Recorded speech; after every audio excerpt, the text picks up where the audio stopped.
council work session. I just want to congratulate my colleagues on the council who were elected and re-elected last night. Very exciting. Happy to have everyone on board. And also congratulations to the city for successfully passing 2 parks and recreation measures on the ballot, which is just great news for all of us. So with that, I will turn it over to the community justice conversation. Thanks, Mayor, and I'll let Christy and Chief Skinner tell the story. Thanks. We're really excited to be back again today. You might remember that the last time we had a chance to give you an update on the status of the community justice system was in February. We'll talk a little bit about that. But before we really dive into the presentation, I thought I'd share a little bit of history today. This week is National Police Week. In 1962, President Kennedy proclaimed May 15th as National Peace Officers Memorial Day. And the calendar week is where the law enforcement week is. And so today, I know that there are events happening at the police department, and there's a lot of work being done to recognize all of the excellent work that's done. And so I thought it seemed fitting to start off our session today. It's kind of timely, recognizing that our officers serve our community with compassion, integrity, and courage. And just want to recognize their professionalism and dedication in serving the community. They do a great job, and so I just wanted to put a plug in for that. So, Thank you. yeah. So as I mentioned, the last time that we had a chance to speak with you was February 20th. You might remember at that time, Interim Director James had joined us for the presentation and had been pulling together data to really help us understand the problems at hand. The core message was that the ability to maintain a safe community within the current resources and tools is reached a critical tipping point. And meaning that we're hitting a point where we're not able to respond to calls for service. Our community, we're starting to hear a lot more from our community about areas where we're being underserved. We also shared a little bit about pilot programs, some of our successes along the way, things that we've been doing to provide off-ramps out of the traditional system that also provide paths to treatment and wellness. And we shared a little bit about some of the feedback that we have learned over the course of the last year, especially through the police chief recruitment process. And what we learned from the community is that they support and value our police officers and services and have a real and growing concern for the delayed lack of response due to service levels. We also said that we'd be back with a plan, which is the primary purpose of our conversation today, to chart a course to continue to move forward. Our ask of you today is to provide input on the process that we have outlined, and we'll also be ready to answer as many questions as we can today.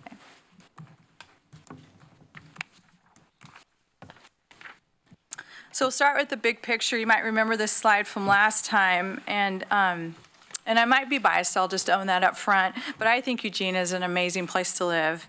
It's the diversity of opinion and the people who value living here for a wide variety of reasons. It could be all of the natural parks, it could be the miles and miles of awesome bike paths, or just the thriving arts and culture that we have available here.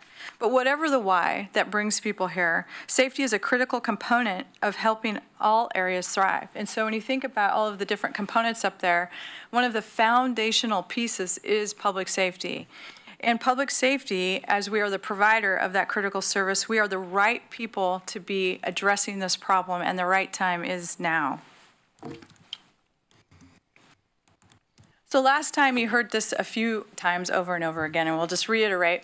What we know is that our needs are increasing beyond our capacity, which is resulting in gaps. And we'll talk a little bit more about what those gaps are. And it's really a pleasure to have Chief Skinner here today with his perspective and fresh perspective and eyes looking at what the system gaps are. So with that, I'll turn it over to you, Chief Skinner. Thank you very much, Christy, and I appreciate the comments at the beginning of the presentation. This is generally a fairly special week for all of us in law enforcement, whether you're state, municipal, federal, because throughout your career and throughout my 27-year career, all of us have been impacted by the loss of life in the line of duty, and so it is particularly important to recognize that during this week, and so I appreciate that. You've seen these slides before. I think Director James gave you some exposure to these back in February, and I think that we just wanted to remind you of where we're at. One of the things that I've been fortunate to be able to do in the first 3 weeks I've been here is have a very, very fresh perspective and a very objective perspective, having come from other jurisdictions and seeing service delivery models and seeing the level of service that I see those communities that demand of a police department has been important in my analysis here. And I've always strongly believed that the community should drive the service level of the police department as opposed to the police department asking the community to conform to them. We really want to meet the needs that this community has. And I see us trying to do that the very best we can, but I see us falling short in many different areas that I think are important to address. This is a snapshot of the daily average public initiated calls for service. These are people that call dispatch either by 911 or non-emergency dispatch that are asking for service. This is as simple as I can put it, is if in the event you need help and you need help from your police department, you make a phone call, and this is the average daily calls that we get. And you can see the trend is going up, and it has leveled off between 16 and 17, but overall the trend is going up. The trend is going up in every community that I've been involved in, and at a steady pace for the demand for service. This is also an interesting slide, and this slide generally is a result of two things. Well, one major thing, the calls that we're handling now are more complex than ever. They just really are. When I started this job in 1990, 1991, being a police officer seemed very, very straightforward and simple compared to the things we ask the men and women to do today. And so as we deal with the calls for service, they're just much more complex. Our serious or violent crimes are more complex. The advent of our electronic media and knowing that we have evidence that is on almost every single phone or tablet or laptop, it just is becoming more complex. And so as we handle these calls for service, it just takes longer and longer to be able to do that. And what that means is we have police officers on these calls longer, which means they're not in your neighborhoods doing the things that you wish that they could be doing in your neighborhoods and in the downtown core. It's just really, it really is a simple math equation. Is the more officers have to spend time on these calls, the less they can be doing some of those really special things that are in alignment with community policing and 21st century policing. That doesn't mean phone calls. That means being there. That means being there on the call. Yeah, that's not phone calls. That's providing the service to the citizen when they called for help. This slide kind of gives you a state of the union on our staffing levels. You can see that we've been fairly static since 2014. So really, this is the kind of conversations we're having at budget time, right? Expenditures and revenues. If revenues are flat and expenditures are going up, then those lines going to cross, and you're going to have that gap. Well, that's what we're seeing here. We have service needs that are going up, and we have resources that are flat, and that line has officially crossed, and that's where the gap is. This has had a lot of discussion lately, and I know that Director James talked with you, and it may have been the first time that you kind of seen this or been able to kind of get your arms around what this means. We're starting to see an increase in the number of calls on a daily average calls that go unhandled. Now, I will point out that some of these are disregarded by dispatch. For instance, there's an alarm call and the caller calls in and says, you don't need to send an officer, I accidentally put in the wrong code, and is able to verify that, then we would get called off on that. Every police department has those calls that they don't respond to, that they get called off on. The calls that concern me more are the calls that are coming in that people are asking for our help. And oftentimes in that moment, it is the most emotional thing that's going on in their lives. And imagine coming home from vacation to find out that your house was burglarized. And it's what we call the cold burglary. It's not in progress. It happened sometime over the 2 weeks, but you feel very violated, and you're a victim. And to be able to call the police department and not have the response in a timely manner or response everywhere is not the message that EPD wants to send, and it's not the amount of service that this community deserves. And so, but we're starting to see more and more of those types of lower priority calls because they're not in progress, being serviced less and less because of our resource constraints. And at some point, I'm concerned about a community that grows used to not getting their needs met, and maybe more importantly, a police department that grows more comfortable with not meeting your needs. It's really hard to unwind from that. And so I say that and can't emphasize that enough, is that we have to be really, really careful about what the service level expectation should be and keep it at a level that's healthy for a community this size. So this is a slide that you're also familiar with, and I won't spend too much time on it, but it identifies the system gaps as it relates to the municipal part of the system, meaning the municipal justice part of the system. And so just increasing costs, jail beds, attorney hours, resource capacity, and stabilization of programs. And what that refers to is that we have had the community court and CORT type programs in place, but don't have stabilized funding sources for them to exist ongoing or to actually think about expanding upon them. And just the growing need for treatment. So as we think about charting a path forward, that's one of the places that we left you, and you had asked for more information about, well, what would we do and how would we go about doing it? And I think, Councilor, I remember you having some specific questions about how we would go about doing outreach. So for the past few years, we've really spent a great deal of time working throughout the recession to live within our means and also make sure that we were utilizing our resources in the most efficient and effective way possible. We took a look at the system from that perspective and also looked at where the system bottlenecks were. As we worked together to eliminate the silos and to make adjustments, we had done some of those incremental dialing things up, and you guys have been very supportive and very helpful. And while we've tried to address community needs in new and different ways, we hear the growing concern about the capacity gaps within the system and the inability, as Chief Skinner spoke about with, Chief Skinner spoke about that our inability to respond and the growing concern for that. It is concern, and it is, and he had already addressed that. So one of the things that's really important to us is that we maintain a real system-wide approach to thinking about the strategies and solutions and options as we put them together. And so we have some incremental information that we can share to you today as we talk about the path forward and some of the investments that have been made. There will also be some discussion at the budget committee process.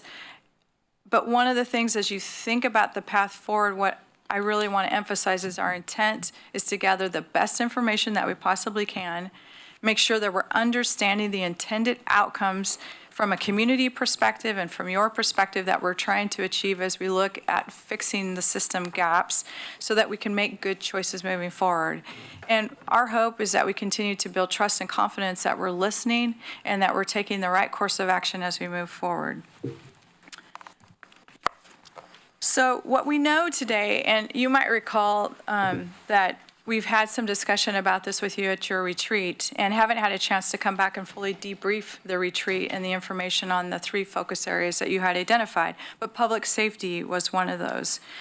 So what this outcomes slide includes is what we've learned and what we've incorporated over the course of the work that we've been doing together. The team that I mentioned that's been working on this for the last 3+ years established some outcomes, and so those are reflected in some of the what you see up here. In addition, we've also been able to weave in some of the information that we gathered through the police chief recruitment process as we asked them questions and learned about what was important to them. So some of that. And what will even look more familiar to you is some of the words I think that you will see that were captured during our conversation with you. And we don't have any preconceived notion that this list is complete or completely reflects what you would like us to be focused on or the community would like us to be focused on, but it is a starting point. And so I'll talk more about this as we work through these slides. So what's next? You might remember this slide, the 5 steps. We want to listen and have what we learn inform putting together options and as we develop our plan and reflect on that plan, talk with all of you, maybe do some more revisiting with the community about are these the right things to be thinking about? And the most important thing that I think people are ready to do is to take action, right? People are ready to act, and we really understand that. So this timeline charts a course over the next 6 months. You can see we've done a lot of work in 2016 and 2017, but where we are today is obviously we're May 16th. We are at a point where we're bringing this plan to you and also in the budget committee process, so there'll be some work moving forward with some FY19 strategies moving forward. The big piece about today is really just, like I said, informing, making sure that this process makes sense, that there isn't anything missing, and that it feels like something that, that you all would like to support. We plan some key things in addition to the polling and community outreach, which I'll talk more about in a minute.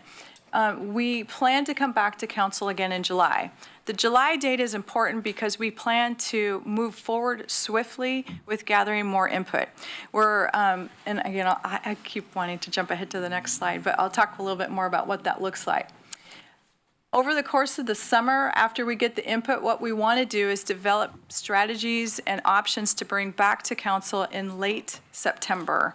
And through the course of the summer, after our July meeting, what we'll be asking for your consideration is to put together a council subcommittee to help us take a look at the options in light of the outcomes that we're trying to achieve.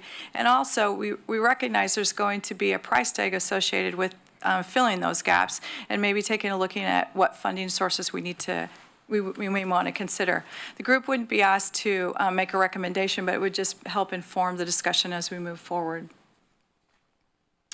So polling, we are beginning to reach out to hire a consultant to assist us with some summer polling. We plan to do 2 polling efforts, one on the front end, and the purpose of that is just really to make sure we're focused on the right outcomes and to align our questions with asking what are the community priorities and what is the level of service that they're expecting. So Chief Skinner mentioned the ability of staff to respond to calls in a timely manner. And so we want to learn more about kind of fine-tuning that. What does that mean? Are you okay with certain calls being responded to the day after, or do you want an immediate response to certain types? Just kind of, there's a real spectrum of service, and we want to start getting more information about what's important to people. In addition, we'll take advantage, probably take a page out of the playbook that we use to gather information from the police chief process, as well, quite frankly, with a lot of the work that was done on the Parks and Rec Masters planning process that that team used. And we'll be meeting with key stakeholders, participate in community events. And the other thing that we were going to consider doing is an online survey to provide an additional avenue for people to participate and give feedback.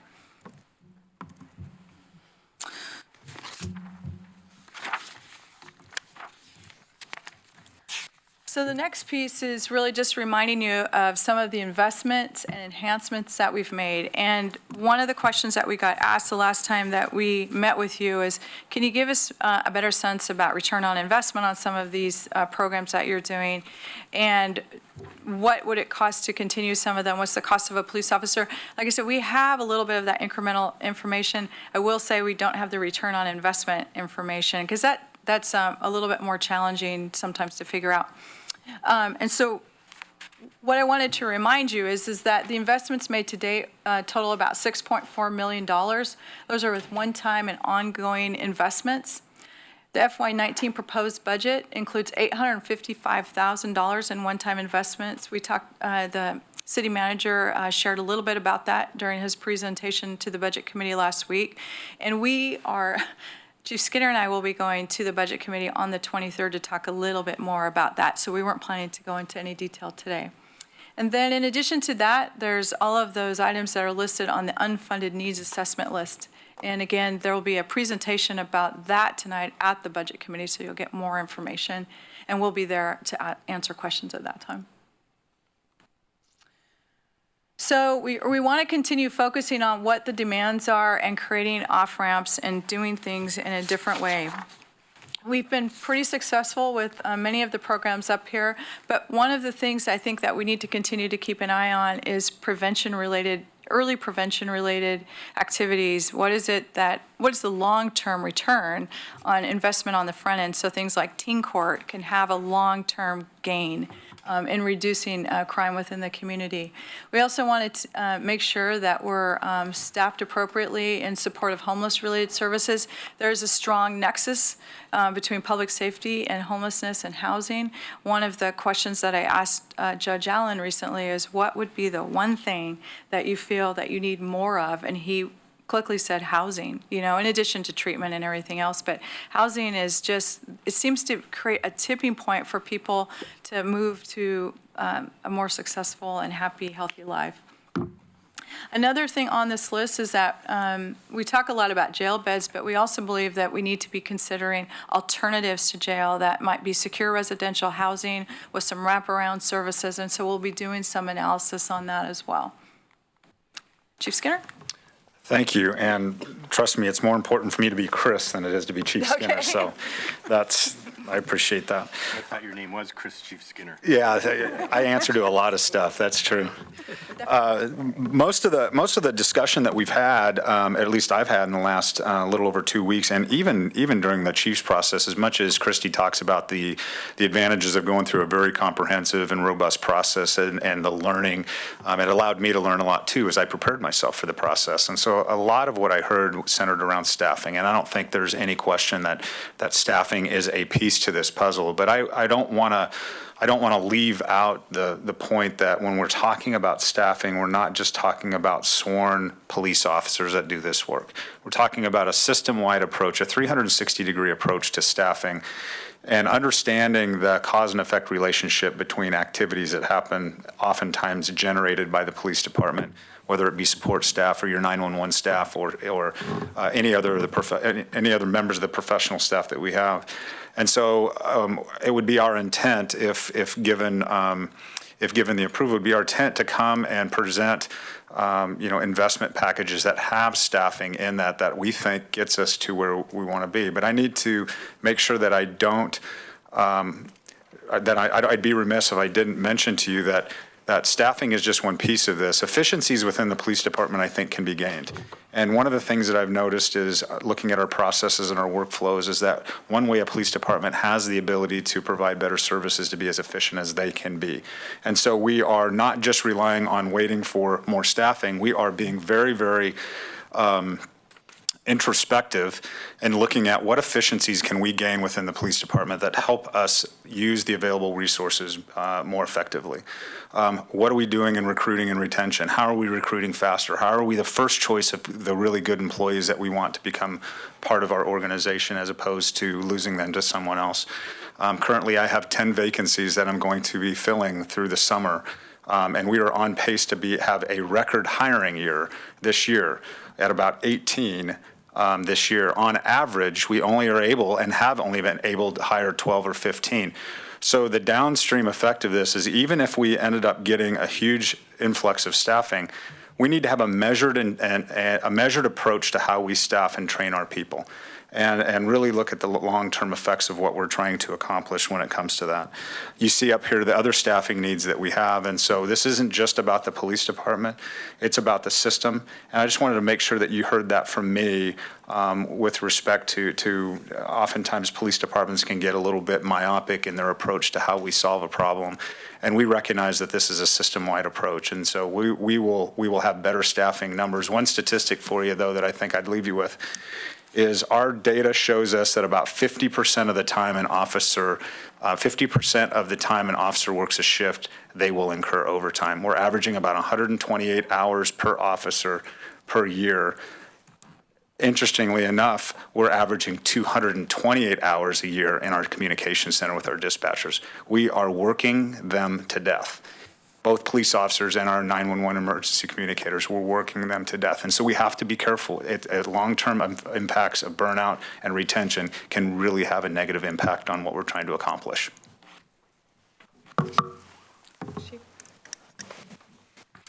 So this is a chart that really provides a list of some of the things that we were just talking about that we want to take a look at. And what we've attempted to do is to take some of those high-level outcomes as we have interpreted them, and just applied those to things that, as we address some of those gaps, the places where we think we'll see improved outcomes. So, for example, with EPD staffing and 911 communication staffing, we hope that we would reduce calls for service with no response, improve response time, reduce crime, and align resources with the needs. And so, again, this isn't anything other than just an example of how we would go about aligning what strategies we want to look at with the outcomes that we're trying to achieve. So next steps, we want to continue to dial in and move towards creating options for your consideration in late September. We want to build a deeper understanding again, build trust and confidence as we move forward and make sure that we're focused on the right priorities, and gain more insight into what's important to the community, as well as understanding what the financial implications of the different options are. And with that, Mayor, I will turn it over to you. Great. Thank you very much for an excellent, excellent report and update and overview of where we're going next. So I have 2 counselors, 3 counselors in the crew, 4 counselors in the, I've got Mike, Greg, Chris, and Claire. Okay, take it away, Mike. Thank you, Mayor. And thank you to both of you for the fine report. Appreciate that very much. This has a similar setup, a similar structure of the setup to what we've done recently with parks. At least that's how it occurs to me as a managed process. But I think that the public expectations of those 2 different kinds of public service are very different. And so I would urge you to approach the polling a little different than the polling was approached for the parks work that was done. I believe, and this is just my opinion, but I believe most people here have a higher expectation of parks and open space and recreation, but that's because that's who we are. We like that about living here. We like the environment here, and we're willing to pay a little more to have a kind of a nicer park system, obviously, by what passed yesterday. But I think people's expectations and their thoughts around public safety are kind of fundamentally different. I think they look at that and see, of all the taxes I paid, all of the first dollars should go first to public safety. And the question of paying extra in whatever its form has a different sort of impact on them based on their expectations. And I think we ought to measure that if we're gonna do something to alter the revenue picture, which I sense that will be proposed. So, kind of something along the lines of, how strongly do you believe that the first dollars in taxes you pay should go towards public safety? Fully fund that before you do anything else. And, I think you should measure that sentiment before we move forward, so that we can move clearly or with some idea of what the response would be if we ask for further public support of any kind. Mm-hmm. I look forward to this conversation. And the efforts. I have been aware of the comm center's issues for a while, and I'm happy to see that rise in the target list of things that need to be dealt with. So thank you very much. Thank you. Mayor, Greg? I just have one thing. One of the things I just realized as you were talking that I left an open loop. I said we would do 2 pollings. So the first one is really going to be focused on understanding the outcomes that people are trying to achieve, and probably at a very high level saying, yeah, would you be willing to pay for those resources? But then we'll follow up with an additional polling in the fall to get more information along the lines of what you're talking about, more specificity around what funding sources people might be willing to consider. So I just wanted, I left that open. I just wanted to close that. I just had a couple seconds left, but I want to say I'd be careful to avoid what we have done before, which is, if you're not willing to pay more, this sort of thing could go away. That I think I would avoid that as well as possible. Okay, Greg. Yeah, thanks, Mayor, and welcome, Chief. We haven't had a chance to connect yet. I've been on the road and doing other things and various stuff. couple of things actually more than a couple of things that I want to touch on in this conversation is one, follow up what Mike has said and say this, that I'm fully supportive of any enhancements that we can have to our public safety system, not only for the police, but also for the fire department. And I say that because of a couple of things.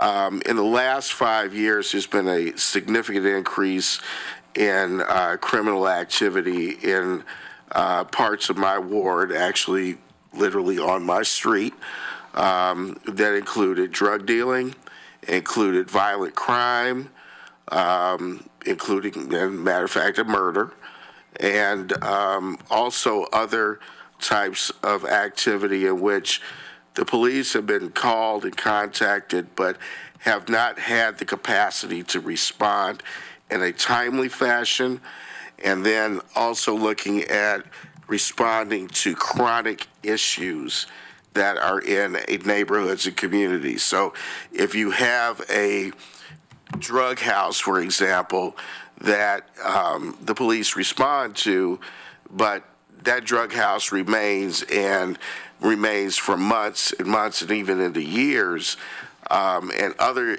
activities have to be taken up to get rid of that drug den that are not necessarily related to the police department directly. I think that's a problem. I also, am wondering about what happened to our CSOs. Do we still staff CSOs? I noticed that in years past we had a significant, well, maybe not as significant, but definitely more CSOs than what we currently have right now. And I think that those CSOs provide a gap between a sworn officer and other parts of the criminal justice system that are critical to helping meet needs that are out there. And I got 28 seconds. Might need another round, Mayor. Okay, retention, capacity, staffing, training. If you're going to recruit and retain folks, I think training is a critical piece. I'll be very candid. I've not been that impressed with our training efforts around diversity is concerned, and relationships with certain members of the community and different parts of communities within our community are strained because of that. And so I think that those are areas we need to focus on. And I'm out of time. Round two, Mayor. Great, got it. Chris. Thank you. A great presentation, really, really very good and very informative, and builds on what we've been hearing before. And I think some of you talked about outcomes, and I think that's a really important way to approach it, because there's a lot of different dimensions. At the Budget Committee meeting, I talked about acute issues versus chronic issues, and that's tracking in with what Greg is talking about.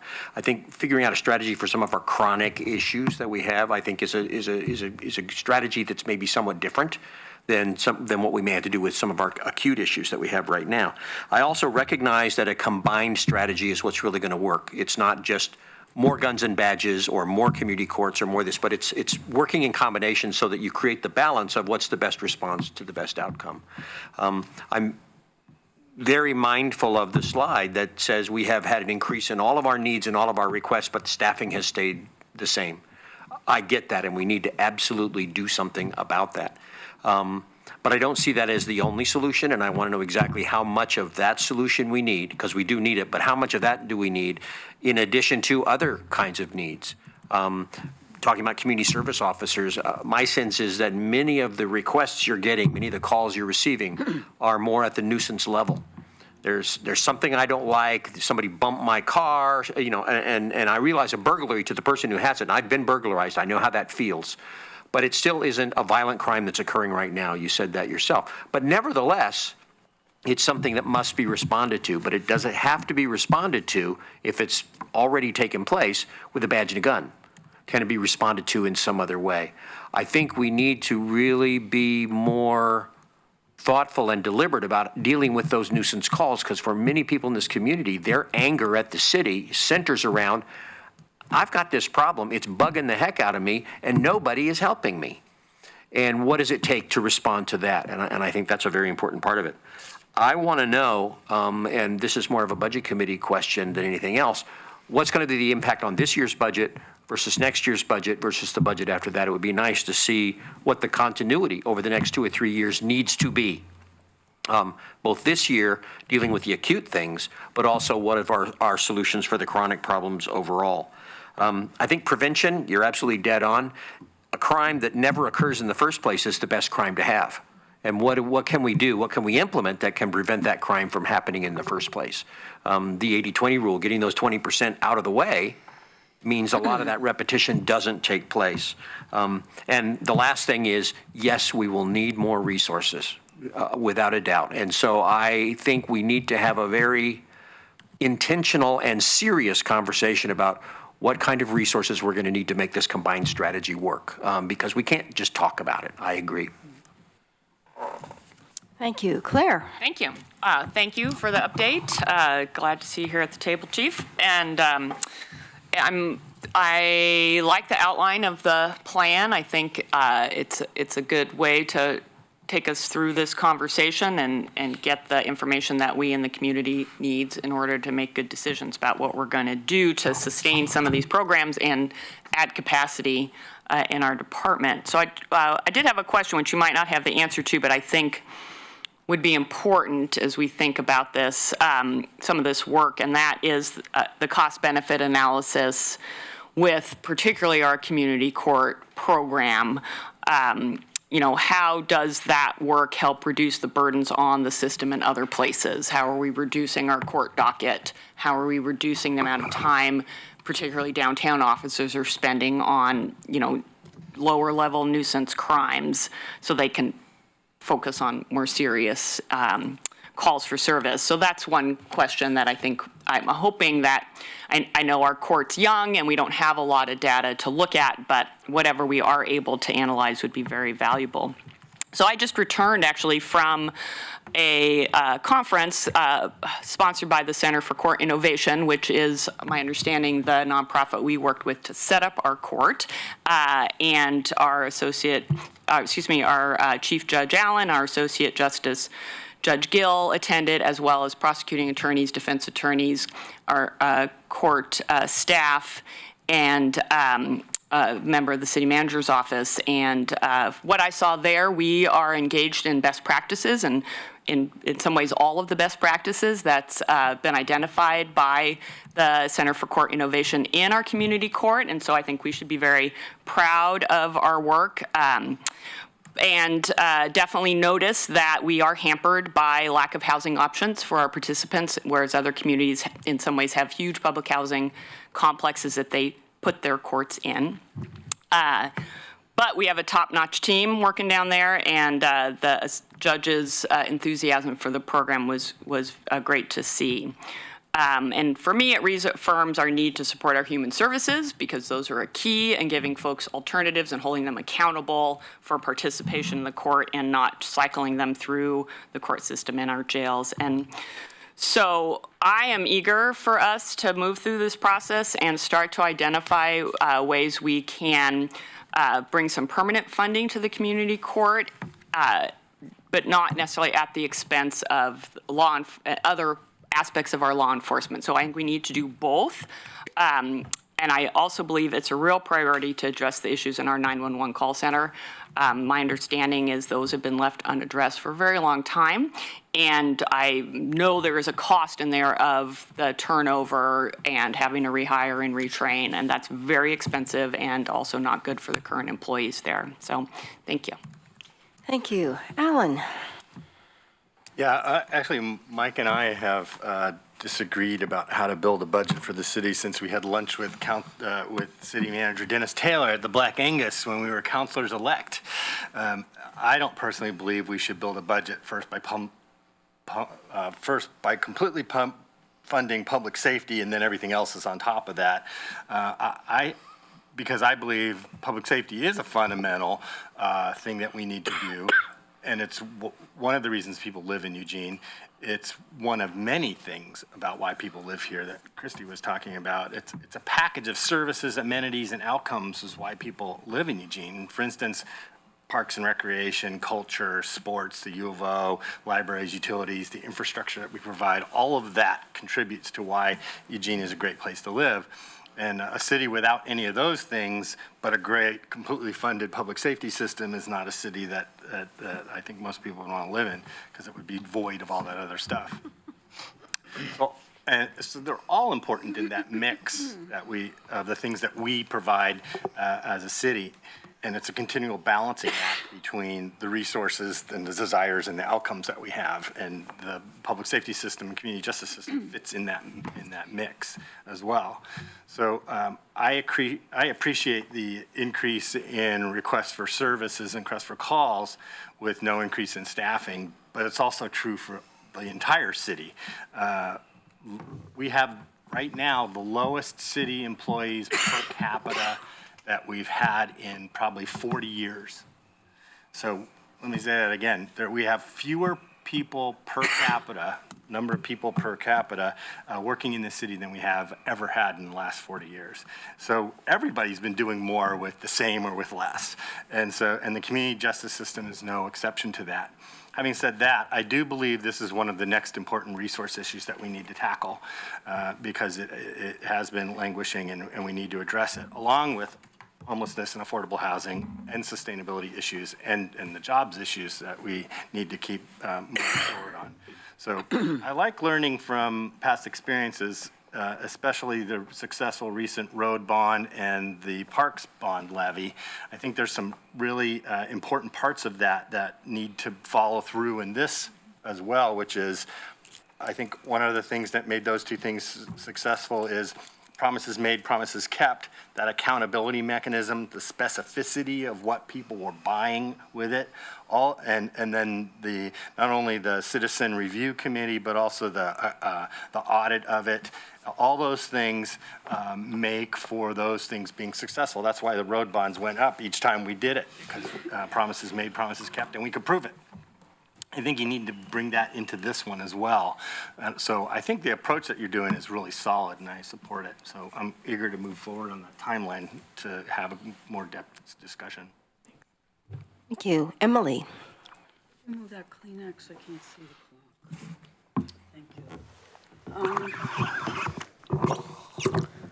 I'm pretty frustrated. I don't really see what we've learned today. So we've been working on this for 3 years on page 6, and we're only at the point of polling and asking questions for things I think we already know. The lists of what we want and what the people want in here, they're right on. Do we really need to ask them again? So I wish that we were farther along in this process.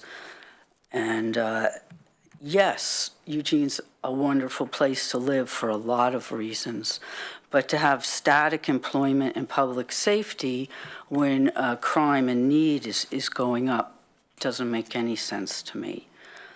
I've been asking for us to amp up public safety since a year ago, February, and this year's budget, I still need to go over every little bit again, but I'm not seeing a lot of money for increased public safety. And we have needs right now.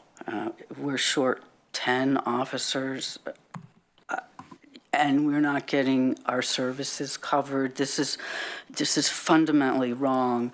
I'm really surprised to see that court and CORT haven't been given ongoing funding. We've seen really good results from that, and I think it's really essential. We want to ask people what they're willing to pay, but people also think this should come from the general fund. It's a basic service. We've just asked for more money for roads and parks, which people also think should come from the general fund. So I know we don't have enough revenue, and I think we should be looking at that for a whole bunch of topics. But our 911 center is past crisis. I don't want our public safety people working overtime. It's a stressful job. They need to have their own lives. They need to be able to get enough sleep.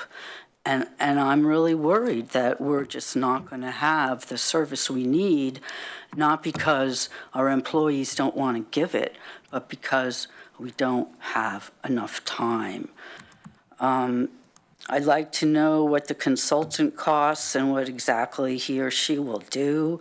Of the $64 million that we've already spent, how much was one time, how much is ongoing? And why aren't we arresting people downtown? Why aren't we catching the people who are selling drugs and that are participating in sex trafficking? Let's get down to the crime. That's one of the things public safety needs to do. Thanks. Councilor Ye?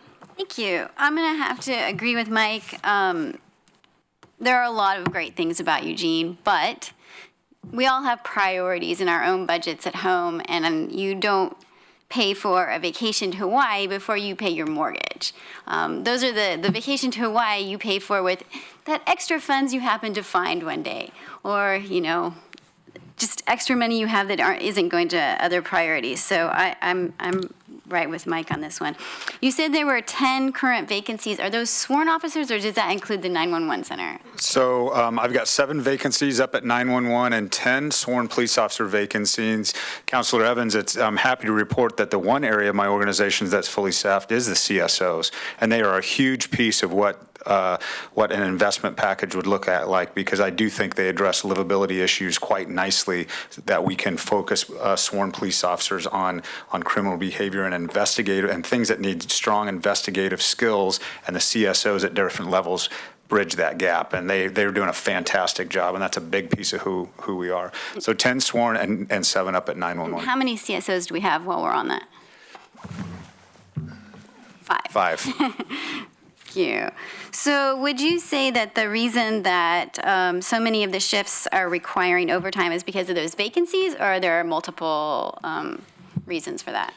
Well, one of the things that we struggle with is we have a minimum staffing requirement on each shift, and when you don't have enough staff to barely be above minimums, all it takes is somebody to call in sick, or we have a priority vacation, or some kind of event that brings us under those minimums, and then we have to do overtime to make sure that we are back up to those minimums. So we're currently looking at our deployment strategies now with the number of officers we have. I think I'd mentioned at one point that we have 70 in patrol. That's about 20 fewer than what we need to really get to a place where minimums are at a place where we don't have to worry about the overtime and the burnout. But mostly it's just because we're bled down to minimums almost every single day because life happens. And then if something else happens, then you go right underneath that. The next thing you know, you're asking for overtime to be able to backfill those. Yeah. And do you think you'll be able to fill these vacancies in a timely manner? Or? Well, timely is relative. I need to point out to council, and I'm sure you've heard this, from the moment that we started recruitment to the moment that particular police officer is ready to go is about 18 months. By the time you get through a very robust hiring process, then the police academy, and then the FTEP or the FTO process, field training process, it's about 18 months before they actually are making a measurable difference out on the road. We are in the stages of finishing recruitment now. We have 270-ish on the list that we're going to be putting through this next recruitment. Last I heard, we had 5 officers that were taking the psychological evaluation. If all 5 of those pass, because they will have conditional offers prior to that, if all 5 of those pass, then we pick 50% of those 10 vacancies off very shortly. This next round of recruitment, I'm hoping we can get the other 10. So my hope is that by the end of the summer, we'll have those FTEs encumbered, understanding, though, that most of those will go off to the academy and then go through training, and we won't see the benefit of them until a year and a half from now. Right. So there's been a suggestion about having these 2 over-hire positions that you could get started right away. And like you said, there's an 18-month lag. Thank you. So do we know how many officers are planning to retire in the next 18 months? So I'm scheduling for anywhere from 14 to 16 departures next year. So my net gain, if you're doing your math, my net gain is pretty much nothing over the next 18 months. And so that's part of why we overhire. That's why overhire strategy can work. But I can't get to overhire until I get fully staffed. Right. You don't ever dip into that money for overhire until you get fully staffed. And so when I mentioned that I'm really, really pushing staff hard to look at our hiring practices and our recruiting strategies to make sure those are as robust as they can and as efficient as they can be so we can get people on board. But I can't emphasize enough that the cornerstone of a just and reliable police department is hiring the right people. And we need to take the time to get the right people that are in all levels of our organization to give this community the service it deserves. I do not want to accelerate that hiring at the sake of customer service. So I guess what I'm getting at, are these two overhires even helpful when you already need to hire 10 folks and that takes so long to do? I mean, in the next calendar year, will you even utilize those two? Well, the advantage of the overhire, having the overhire strategy in place, is that we've talked about the hiring practices as if they're entry-level police officers. I think there's some opportunities lost to recruit really good lateral officers that would come to the Eugene community and the Eugene Police Department for the right reasons. Those laterals that hiring process is a little bit more accelerated because they already have some requirements out of the way, and they have been successful police officers in other jurisdictions, and so their training is accelerated as well. We see a nice benefit of that sooner if we can get a good blending of both lateral and entry-level officers. So having the overhire strategy in play, I think, is important in the event that we get fully staffed, and then we're able to, as a result of the successful Parks Bond levy, there's 2 park officers that we would engage in that recruitment, and the overhire we could engage in that recruitment. And sometimes, ma'am, it just gets down to we just get lucky. We just get lucky. We have a great pool of candidates and great pool of lateral officers, and we just get lucky. Okay, great. Thank you. Okay, Manager, did you want to speak to something? No, okay. Betty? Thank you. I think most of my questions have been answered, but I was glad to hear the chief say that it's important to, how you use the police officers is as important as how many you have. Mm-hmm.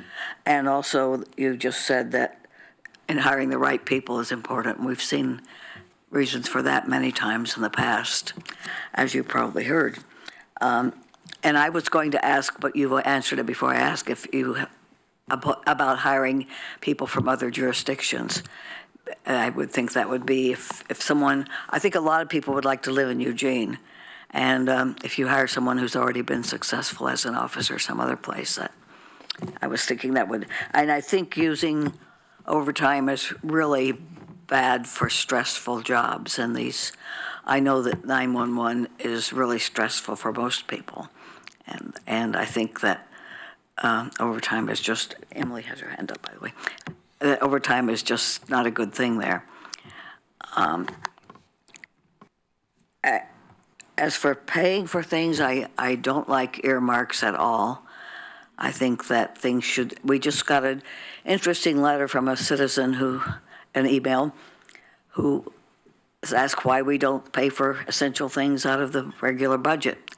And I keep thinking what we need is new sources of revenue for the budget, and things like police, parks, library, street maintenance should all come out of the regular budget. And that was from Mr. Northrop, by the way. I should give credit to the person who said that, and I thought he made a lot of sense. That is, and I think we should, I keep thinking we need to look for new sources of revenue, such as business license, a hotel tax, which goes for something besides asking more people to come here. And I think that's not right on the subject, but it is on the subject. I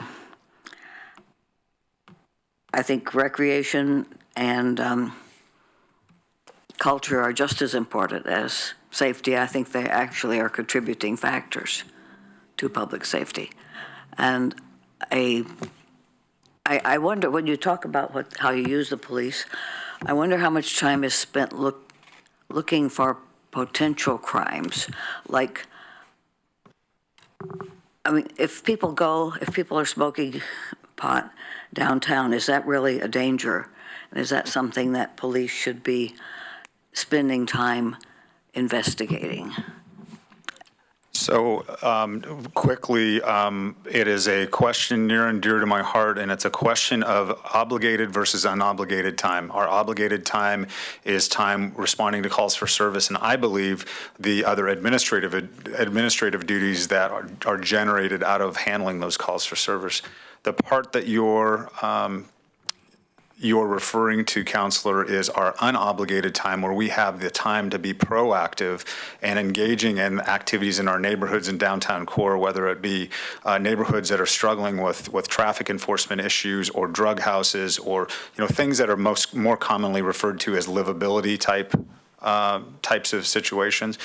The only way we get to those things is with having a healthy balance of obligated versus unobligated time, so police officers, CSOs, staff in general, crime prevention staff can go and handle those things. And so getting to that healthy ratio, I think, is an important metric for this police department.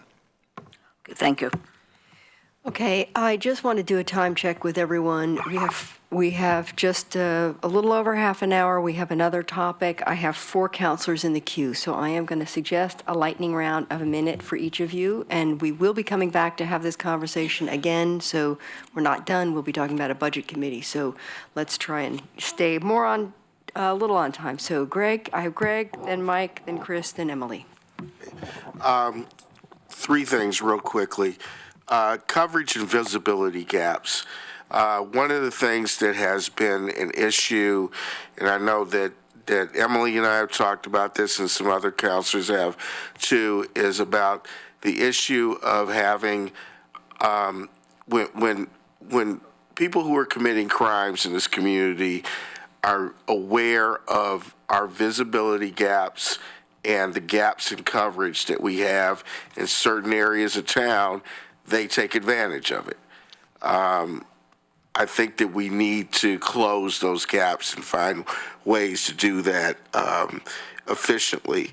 The second thing, and I think I've only got time for the second thing, is with the CSOs. Now we're fully staffed at 5, but what, if I remember correctly, didn't we have more than that in past years, or no?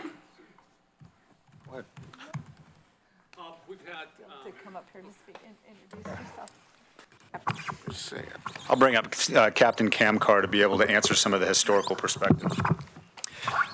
Thank you for the question. There are different classifications of CSOs when we talk about community service officers. We have street-level CSOs, which are CSO A.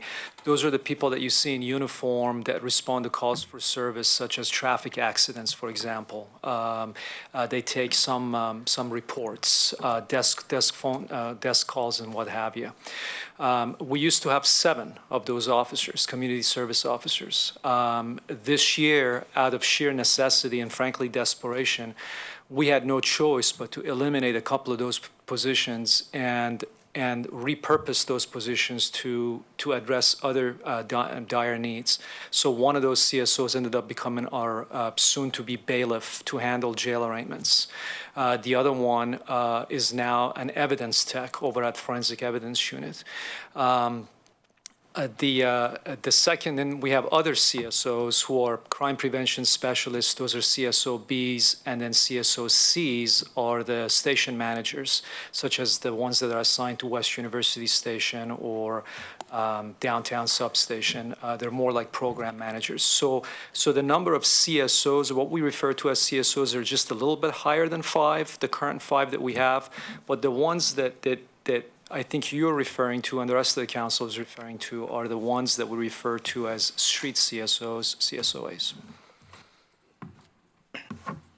Okay. Mike. Thank you, Mayor. I appreciated hearing Betty's list again of the new revenues that she'd like to have. I was kind of surprised to hear a couple of the standards left off, like the real estate transfer tax was usually on your list, as I recall, too. Anyway, I don't know how we will add $8 to $10 million of new service level delivery without some conversation about revenues. That's obviously going to be a part of this. My comments in the last round were more about how we talk about revenue with this, so that we'll be successful. I had doubts about whether we would pass the parks bond at this time. Obviously, that was my thoughts on that were not correct. But I feel a little more comfortable saying I think that if we asked for the amount of service level increase with a levy, for example, I think we would run into some resistance with that.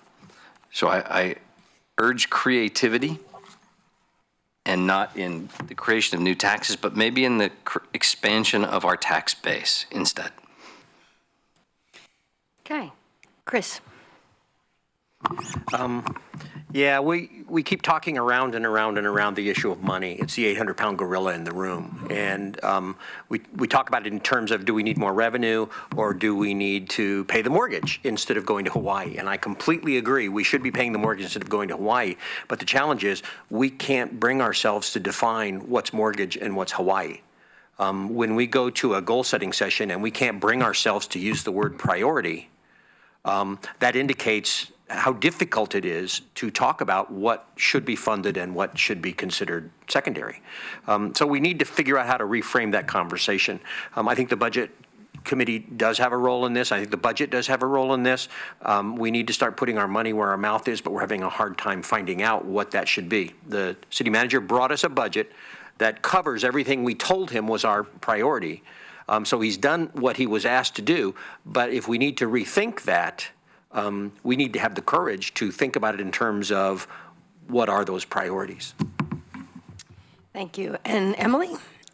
Thank you. I ended my last round asking why we don't arrest criminals downtown, and I have been told by several people that the police are told not to bother with low-end crimes, and that the district attorney doesn't have the time to prosecute them. Can we change that somehow? And what are we missing? So if we're not going to have any new police for 18 months, what are we going to do in the meantime? You said that the community needs new and different ways. So what are we going to do? 18 months, long time. Thanks. Thank you. And I think we'll thank you very much for presenting to us and answering all of these questions. And we will look forward to the next round of conversation and move on to the next work session and potential action, multi-unit housing, SDC credit, Crescent Place Apartments. And then Sarah and Martin get started whenever you're ready. We gotta bug out. Minute here. Thanks for the support. I have a couple of handouts for you too,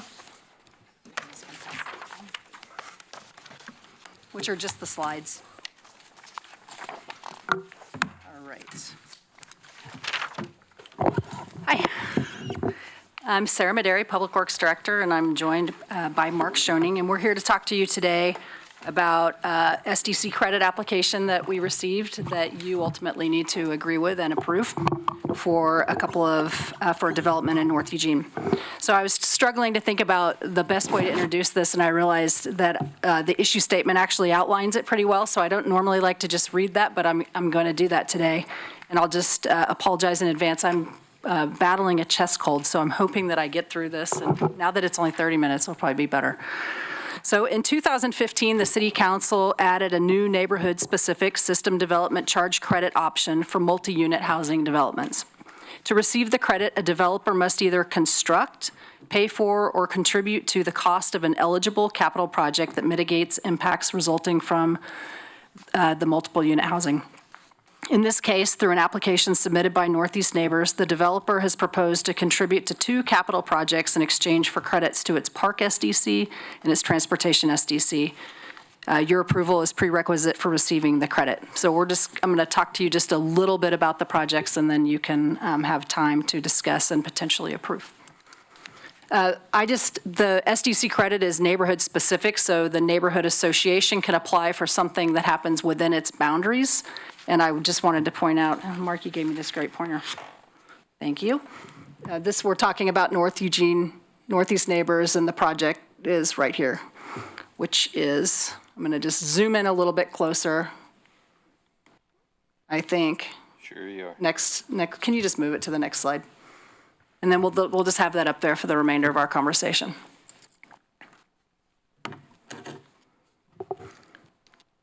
That's so strange. I can see it on our laptop. It's the greener map, right? Yes, it's the definite green map that you have in front of you. So as you can see, on the left-hand side, you have Coburg Road heading up to the north and Crescent at the bottom. And so at the base, you have the proposed development site, which is right here. And then the two projects I'm going to talk about just briefly are Stryker Field Park and a proposed neighborhood collector that connects through potentially to here. So Stryker Field, I'm going to start with that one, and I want to thank the voters and thank you that this could actually be a promises kept and promises delivered the very next day, and that always feels good. But Stryker Field has a pretty long history. It's a park that was purchased in 1983, and at the time that it was purchased, it was, I believe, I may not get all of the facts straight, but we purchased half of it, and the other half of it was donated by Ed Cohn or Ed Cohn Investments, however that works. And we had, at the time, there wasn't nearly as much development out here, and we actually, I think, sold a portion of this or traded a portion of it for another park that we ended up developing over to the east, Crescent Park. And since then, it's always been imagined that this might potentially be either a neighborhood park initially and then later a sports park, and that it would be somehow developed at the same time that 4J developed their property, and this is 4J's property. Several years ago, and I know that John Jaworski's in the office or in the audience, and so there's probably more than several years ago, the Neighborhood Association started talking about a desire to see this project move forward quicker. And there's been multiple discussions, and you probably remember some of them if you were on the council, that a discussion initially to shift it from a community park to a neighborhood park, trying to move away from that lit sports field complex idea to more of a neighborhood multi-generational use park. And then now kind of maybe a shift backwards because the neighborhood park may not actually facilitate all the things that they want to see happen there. So in this work session, we don't need to determine that. In the system plan, it's actually identified as a neighborhood park. That may not be right for the level of development, and we'll have to cross that road when we get to it. The neighbors really want to see this move forward. We agree we'd like to see it move forward too. And earlier this year, we had committed to move forward with the planning process, regardless of what was going to happen with the levy. But as you know, the levy passed, and it's really been the operating dollars that have kind of kept us from moving forward. And so with that, Stryker Field was named as one of the parks, and we'll move forward with that. So we're anticipating this year moving forward with the planning process, which will build largely on the work that the neighborhood group has already done, and we'll circle back with the outreach they've done and do our normal park planning process. So today you have a resolution in your package, and if you approve that, what it will do is when this project comes in for their building permits and they get charged their SDCs, they will half of their park's SDC will be moved into an account that is just for Stryker Field. It can't be used for any other parks. They'll just be Stryker Field. So that's the first one. Do you want to do questions? But I think it'd be better if I just get all the way through it because you have two motions potentially to pass. So the second one is this neighborhood collector piece. So this, as you've heard from your email testimony and also public testimony as recent as Monday night, the neighbors have some concern with the amount of traffic that's happening, and they would like to be able to see there be a road constructed here or someplace in here that ultimately connects to Coburg Road. This is something that would typically be done during the development process of that parcel. So right now, whether it was owned by 4J or a private developer, just like this group had to kind of develop this road, we would go through that process here. So when 4J comes in to develop, we would work with them through their land use process like any other project to identify where the roads were going to go, and then they would and Mark can get into the details of this, but typically the developer constructs and dedicates that back to the city. In this case, because we don't exactly know, at the time that the neighbors brought this forward, 4J wasn't anticipating moving forward with a project here, but actually tonight, they will be approving or not approving their long-term facilities plan. And in their long-term facilities plan, their first phase has a new elementary school in the Sheldon area. And this is, I believe, other than in Coburg, the only vacant land they have in the Sheldon area. So I think this will be potentially on the bond for a new elementary school. But we don't know that yet. And if it is, I know that 4J will want to work with us on where that road is laid out. And during that time, during the time that they're coming in for development, we would determine where that road layout is and what the cost is in development and if the city has participation. All of that is a lot to do, but in the meantime, you can still say yes to this, and 50% of the transportation SDCs on this project will be moved into a line item for improvements for this, which could be could access a portion of it to the park, or we're not sure yet. There's a lot to still be determined, but I think you could say yes on both of these and just know that the money would be put and placed in an account for those two projects. So that's, do you think you have anything else? Nope. Okay. That's the extent of what I was planning on discussing. City manager has recommended approving both of these. I have Emily in the queue. Mike, do you want, and Mike, you want to just start by reading the motions? And I will. And as they are separate here, I will do the first one first. I move to adopt resolution number 5526, approving a park system development charge credit for multiple unit housing, the McKinsey and Crescent Village. Second. Discussion? Oh, you want to read the other one too? No. Yeah, I was okay. hoping to be on Good. the discussion. Yes. So I've got Emily and then you and Jennifer. Okay, go for it. I'm going to speak to both of these. I think they're great ideas. I want to approve them. We want more housing. Traffic safety is important, and so is recreation. Of all the topics I've heard of, talked about since I went on council, I have never seen this much response for quite a bit of time for so many people who want this. So, way to go. I wish other people would follow that example. And I haven't heard from anybody who's against it. This area is paying this money in. This is what they want. I think it's okay to honor it. And even though I am totally opposed to the tax in the urban renewals, it's pretty much what we're doing there. We're taking money from there, from a different source, and putting it into that area. So this is not the same, but this is North Eugene that has gotten shortchanged a bunch, and I really think this is a great idea, and I really think we should listen to the voice of the people. Great. Mike, do you want to speak to this? Yes, Mayor, thank you. I just wanted to say out loud, thank you to former Councilor George Brown and to George Polling as well. This is something that George Brown and I developed the language for how to insert this when we did the revisions to MUPTI. And this is being used just a hair different than we imagined it at first, but in a way that serves with the needs that are there in this particular case. And I appreciated working with Councilor Brown in order to figure out how we put these pieces together.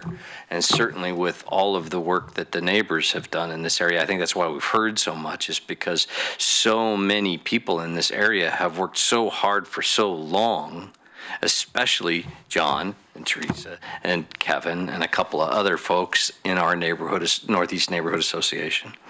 I would also say that the folks in North Eugene in this area have seen quite a lot of new housing built.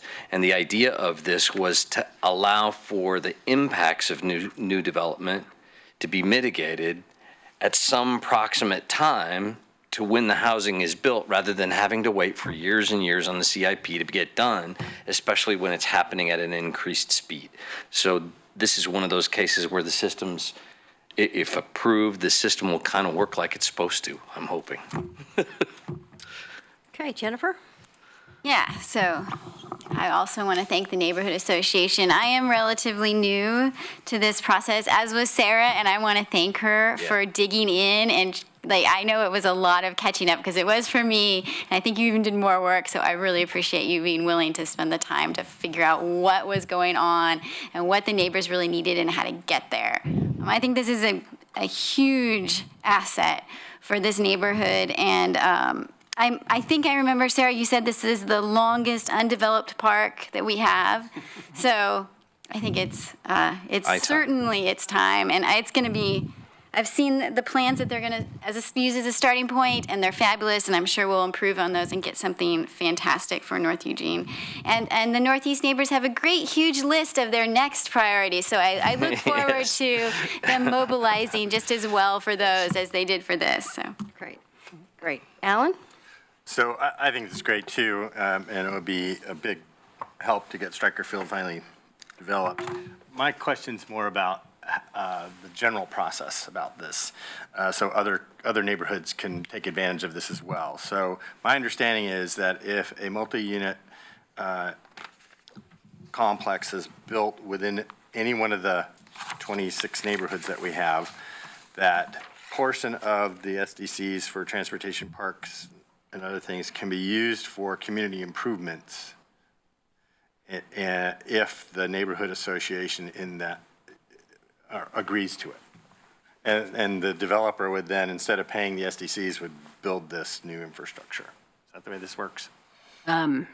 Well, it works a number of different ways. So they can either construct, they can make a contribution, or they can pay for. So in some cases, they could construct it, but it needs to be, this is like at the intersection of SDC laws, which are pretty prescriptive, and the city code, and Mark may be able to say more detail, but within the neighborhood association, if the neighborhood association and the developer agree, it has to be a project that's on one of our SDC, it has to be on a capital project list that would be SDC eligible. You couldn't do something that's not, you couldn't just do any project. It has to be something you could use SDCs for.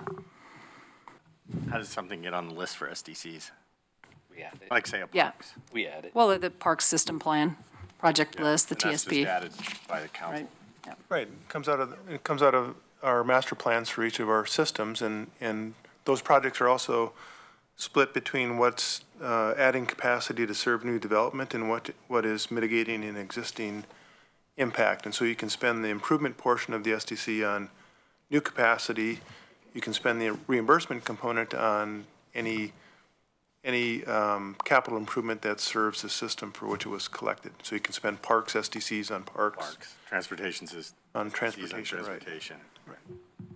All right. Okay, any other comments? Are we ready for a vote on the first motion? All in favor?